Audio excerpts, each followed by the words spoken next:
The Animated Atlas of the World is a 1986 short film. This is a Disney film directed by Mike West, and it's narrated by Bernard Fox. And I like the concept. I don't really love the execution, if I'm being perfectly honest. It's a 7-minute cartoon, and it's all about basically the world and the oceans and the continents and how it all comes together. It was created as an educational short for EPCOT, and I think for very young audiences.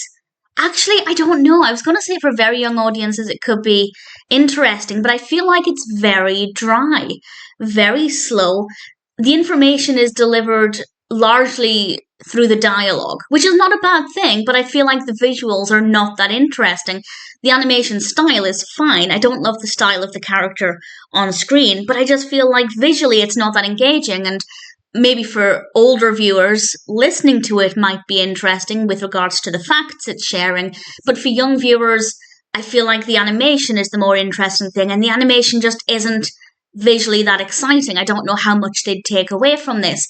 And I also found the character on screen to be really irritating. I don't quite know why. I can't put my finger on it, but there's something about the character that I didn't like. So if anybody watches this, particularly young children, if they learn anything at all from it, then that's good. That's a good takeaway.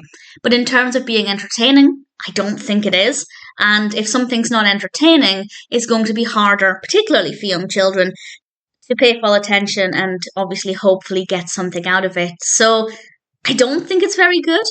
It's not terrible, but it just seems very weak. It had a lot of potential, but the animation is not that engaging.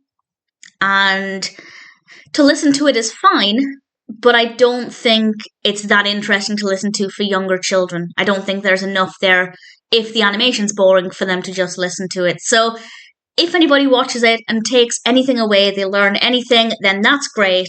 But in general, I think the Animated Atlas of the World is just a little bit dull.